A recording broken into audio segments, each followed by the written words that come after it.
Jen here. I am bringing you a quick tip this week. This is going to be a new series that I'm going to try and do every so often using the Affinity products on both the desktop and the iPad, as well as other apps like Procreate. Just simple tips that I think are helpful that can be sometimes difficult to find. And this week we are going to be working in Affinity Designer.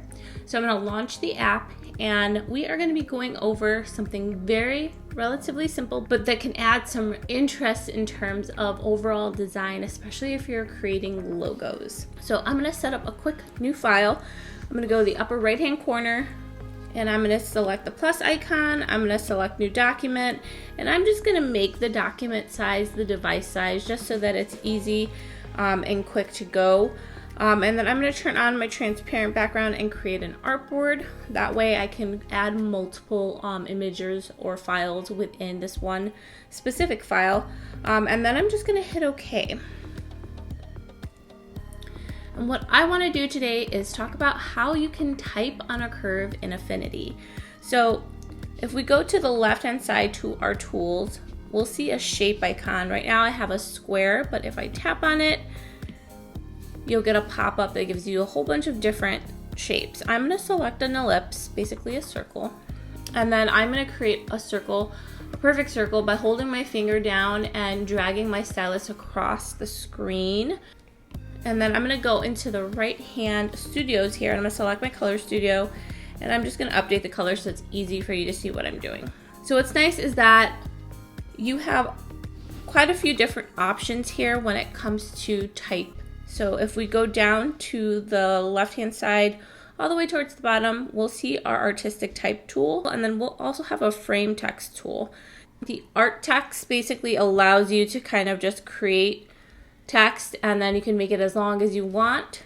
Whereas if we tap on artistic text tool and we get the pop-up, if we select our frame text, you can select a frame, and then this is going to be the parameter of your text. It won't go any further beyond to the right or further beyond to the bottom.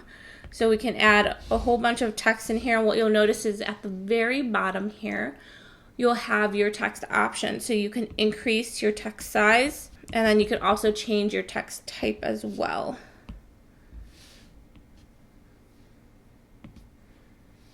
And then you could also change the traits of it, whether or not you want it bold, italic, light, whatever you'd like. But as you see, as we add different letters and say we were writing a sentence, it's not going to go beyond the limitations of the text box. Whereas with this artistic text tool, you can make it as long as you want it, and then you'd have to hit return to add more text towards the bottom.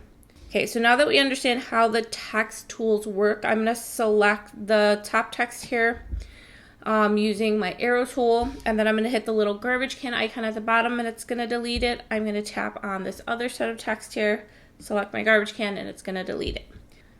So now that we understand how this whole process works, what we'll want to do now is utilize our type tools in order to type on the curve. So like I said earlier, you'll need to create a shape. So either you can use your shape builder to create kind of like a circle, or I believe you should also be able to use your pen tool to create Bezier curves as well. So what we'll do now is go down to the left-hand side. We'll select our text tool, so artistic text tool, and then what we'll want to do is tap on the line of our shape, and then you'll know that you have created the correct type because you'll see that your line is basically at an angle, and you'll have kind of like a green flag and a little red flag, and then you can type in it.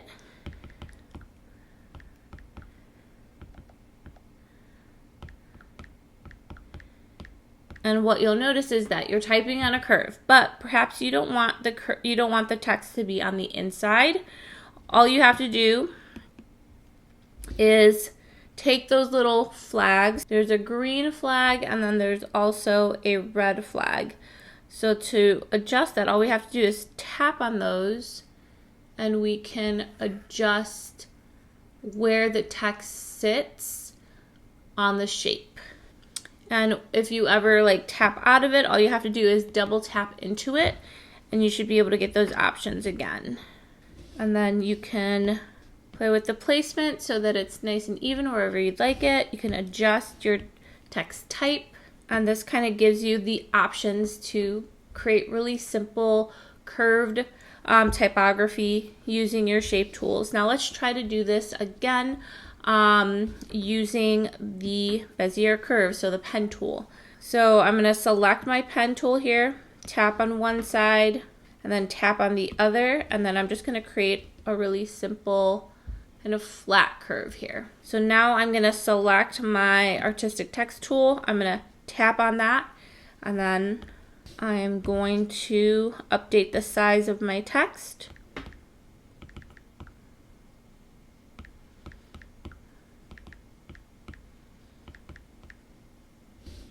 And if you notice your text goes under, you can adjust the size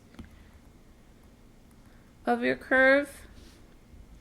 And the same thing, you can adjust the placement of everything by moving those little flags. And then you can, again, use any type of shape to kind of create your logo design concept or whatever it is that you might be working on.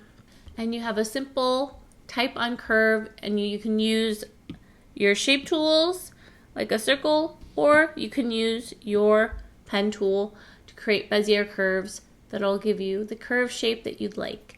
And that is it. That is a simple way to type on a curve using Affinity Designer right on your iPad. Really simple and a fun and effective way to add some interest to some logo designs, or just to kind of add some visual interest to your typography designs. I hope you found this little quick tip helpful. I will see you in the next one. Bye!